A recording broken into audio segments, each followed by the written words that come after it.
ये पकड़ो, इधर आओ। ये देखो। ये सब किसने दिया? विजय बाबू ने। विजय बाबू ने? हाँ, और कहा है कि सीमा की शादी में किसी तरह की कोई कमी नहीं होनी चाहिए। हे भगवान, ये मैंने क्या कर डाला? खुदगर्जी में अंधे होकर तुमने सिर्फ अपना ईमान ही नहीं बेचा, बल्कि विजय बाबू जैसे देवता के साथ विश्वासघात भी किया है। नहीं। तुम मक्कार हो, पापी हो, तुम पापी हो, तुम मक्कार हो।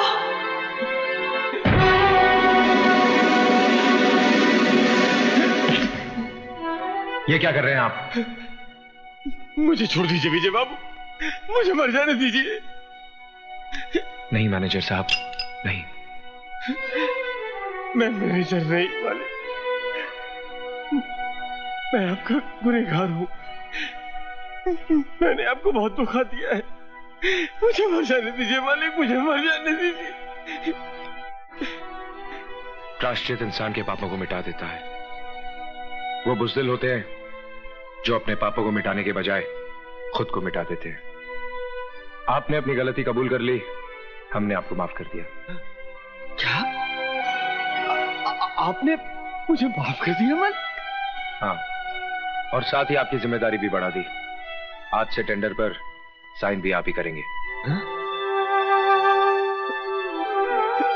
आप धन्य हैं मालिक, मेरी उम्र भी आप ही को लग जाए मालिक, मेरी उम्र भी आप ही को लग। बिजनेस हमने भी किया है बेटे, और अपने जमाने के बहुत बड़े बिजनेसमैन रहे हैं हम, लेकिन अपने बिजनेस को बढ़ाने के लिए हमने किसी के साथ घटिया चाल नहीं चली जैसी तुमने विजय के साथ चली है। विजय विजय विजय, आखिर गैर के लिए आपके दिल में इतनी जगह क्यों है? ईमानदार इंसान के लिए हर दिल में जगह होती है बेटा।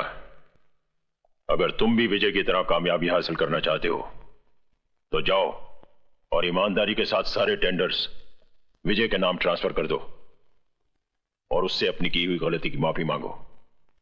वो तुम्हें जरूर माफ कर देगा। पास कीजिए डैड, इसी तरह से उस दिन फंक्शन में आपने उसे आगे कर दिया था, और आज आप मुझसे कह रहे हैं कि मेरा करोड़ों का टेंडर मैं उसके नाम कर दूं।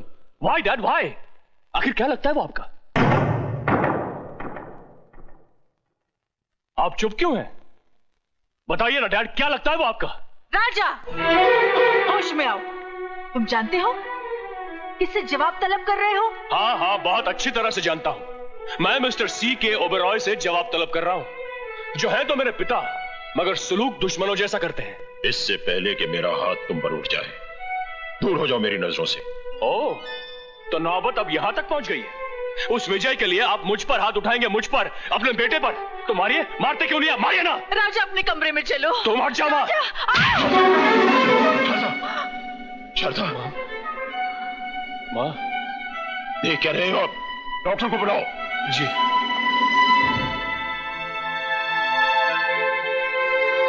डॉक्टर, कैसी है शारदा की हालत?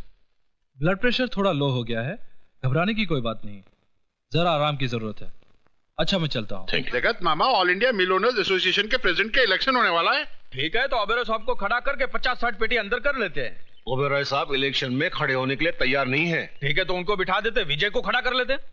विजय तो राजी खुशी तैयार हो जाएगा। वो खुशी खुशी तैयार हो जाएगा और ओबेरॉय साहब पीछे पीछे रोते हुए तैयार हो ही जाएंगे। वो कैसे मामा? भैया, जिसे कोई नहीं पहुंचता उसे उसका पेट पहुंचता है, औलाद पहुंचती है।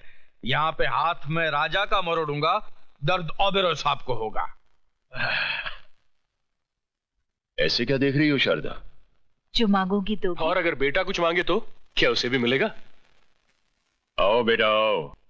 क्यों नहीं, मांगो। क्या मांगते हो? इस पेपर पर साइन कर दीजिए। क्या ये? अरे, इस इलेक्शन के लिए मैं पहले मना कर चुका हूं। मैं इस मुसीबत में फंसना नहीं चाहता। हंस तो आप उसी दिन गए थे जिस दिन आपकी मुझसे शादी हुई थी। आधी जिंदगी तो मेरी खुशियों के लिए लुटा दी, आधी अपने बेटे के लिए लुटा दीजिए। ऐसी बात है? ठीक है, लाओ पेन।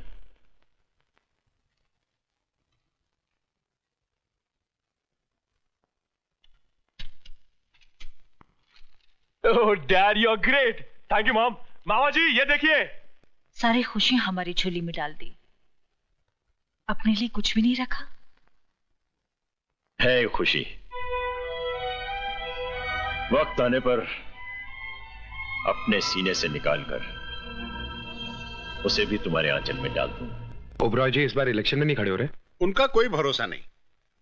बीवी की बीमारी में इतना उलझ गए हैं कि हमारे मसलों को क्या सुलझाएंगे। अब डूबती नैया को बचाना सिर्फ आपके हाथ में है। हमें बचा लीजिए सरकार। ठीक है बैठिए, लाइए फॉर्म दीजिए। फॉर्म लो।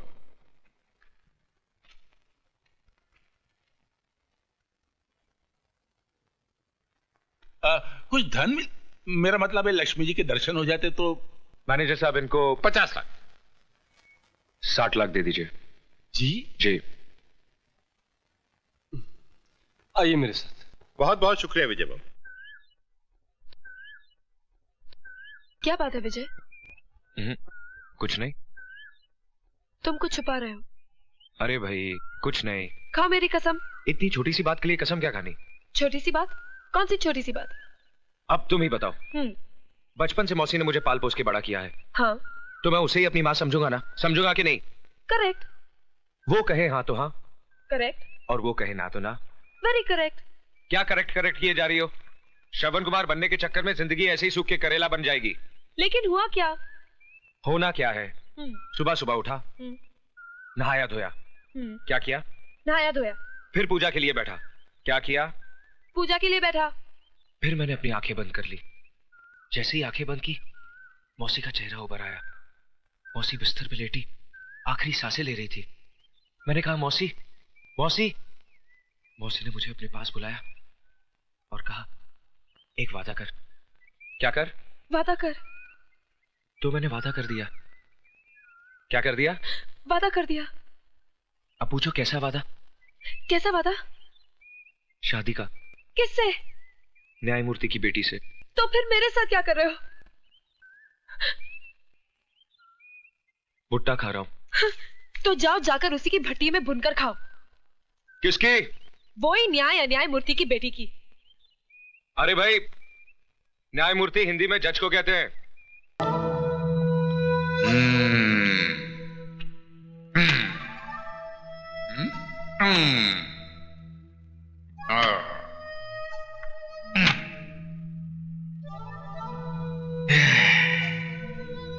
भांजे तू फिक्र मत कर। तेरा बाप तेरे साथ नहीं तो क्या हुआ, तेरा मामा तो है, सब ठीक हो जाएगा।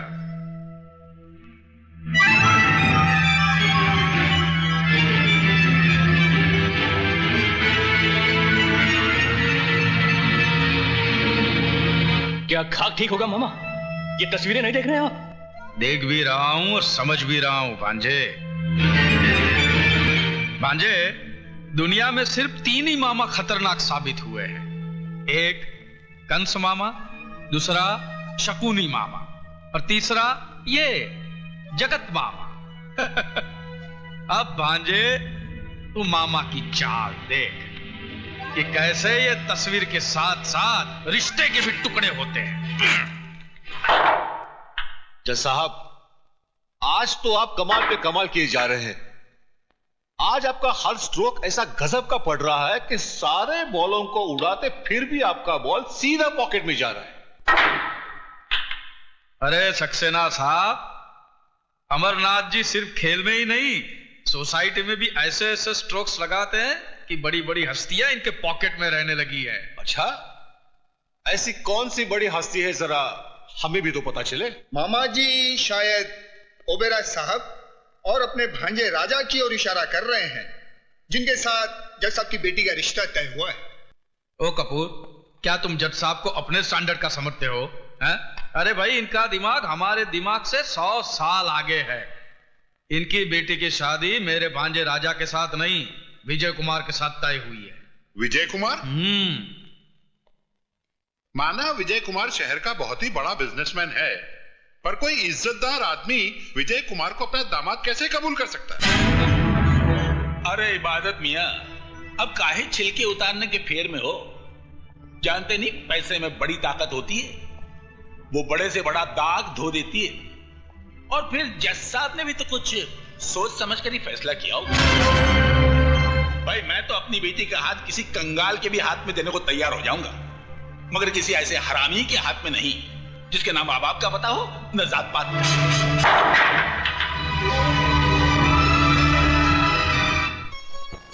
घनश्याम दास जी, ये साड़ियाँ आप एक तरफ रख दीजिए। ठीक है सर। और नाना भाई जी, आप इन ज्वेलरीज का बिल ऑफिस भिजवा दीजिए। विजय, दूध तो पी ले बेटा, सुबह से कुछ खाया पिया नहीं है। रुको ना मौसी, खाने पीने के लिए सारी जिंदगी पड़ी है।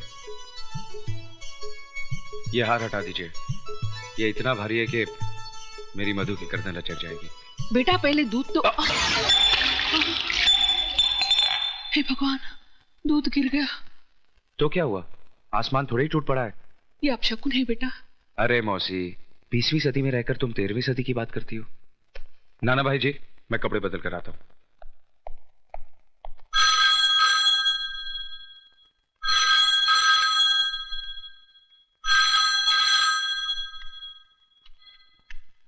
हेलो, मैं जज अमरनाथ बोल रहा हूँ।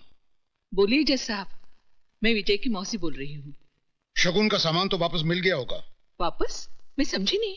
मैंने ये रिश्ता तोड़ दिया है। लेकिन क्यों? मैं मानता हूँ कि बेटी पराई अमानत होती है, लेकिन इतनी भी पराई नहीं कि उसे किसी भी खूंटे से बांध दिया जाए। ये आप क्या कह रहे हैं? मेरी कुछ समझ में नहीं आ रहा है। मैं एक नाजायज औलाद को जायज दामाद नहीं बनाना चाहता। जिसके न धर्म का पता है न जात का, उसे मैं अपनी बेटी का सुहाग नहीं बनाना चाहता।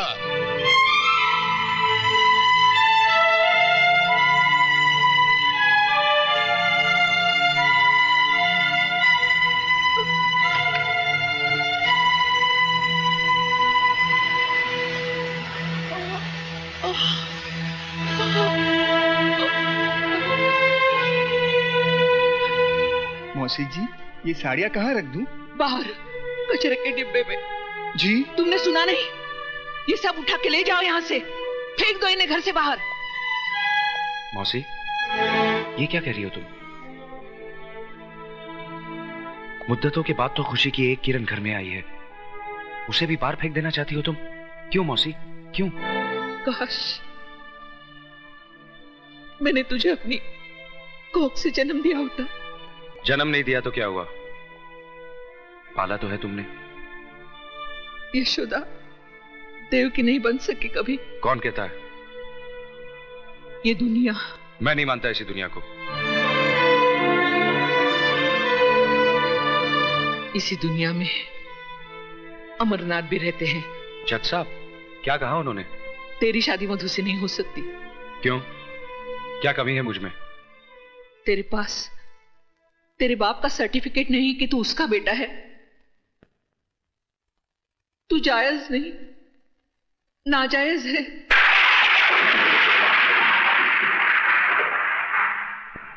तू हरामी है।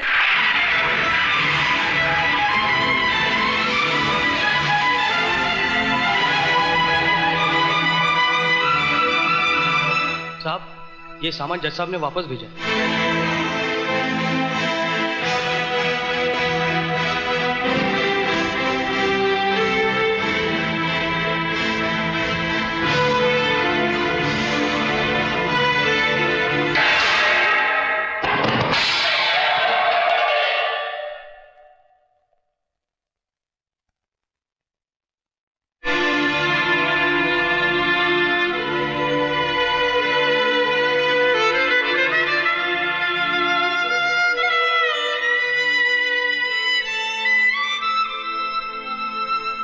क्या सोच रहा है?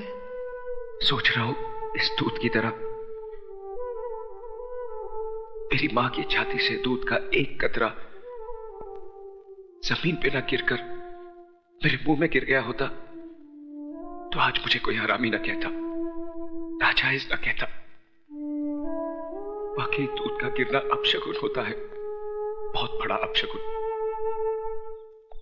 बहन जी, आपने मेरी बेटी का रिश्ता मंजूर करके मेरी इज्जत रख ली। आपका यह एहसान मैं जिंदगी भर नहीं भूलूंगा। नमस्ते।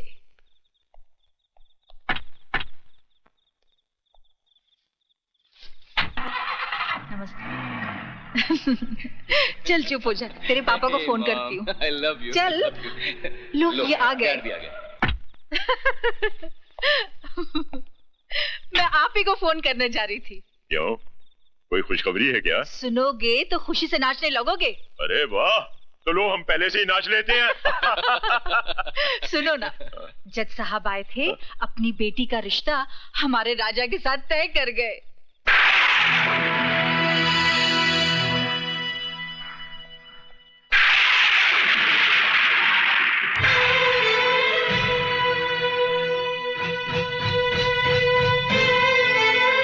क्यों आई है यहाँ?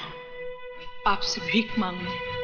भीख में इंसान 2 पैसे या 2 रोटी देता है, अपने जिगर के टुकड़े या अपने खानदान की इज्जत नहीं देता। जज साहब, मैंने विजय को अपनी कोख से जन्म तो नहीं दिया, लेकिन अपनी छाती से लगाकर उसे पाला जरूर है। मैं उसके स्वभाव को अच्छी तरह से जानती हूँ। उसके दिल की धड़कनों को मीलों दूर बैठकर मैं सुन सकती हूँ। अगर उसे मधु का प्यार नहीं मिला तो वो खुद को मिटा देगा। जज साहब, वो खुद को मिटा देगा। जो इंसान पाप के बीच से पैदा हुआ हो उसका मर जाना ही बेहतर है। डैडी, विजय की जिंदगी कोई आपकी अदालत का मुकदमा नहीं है जिसका फैसला जब चाहा आपने सुना दिया। वो मेरा प्यार है, मेरा सुहाग है। आपको कोई हक नहीं है कि मेरे माथे से विजय के नाम का सिंदूर मिटा दें। मधु! चिल्लाकर आप हमारे प्यार की आवाज को दबा नहीं सकते। हमने मोहब्बत की है और इस आग को जो भी बुझाने की कोशिश करेगा वो खुद जलकर राख हो जाएगा। मारिए और मारिए, आप आपका हक वसूल कीजिए और मैं महबूबा का फर्ज अदा करूंगी। मैं तुझे जिंदा नहीं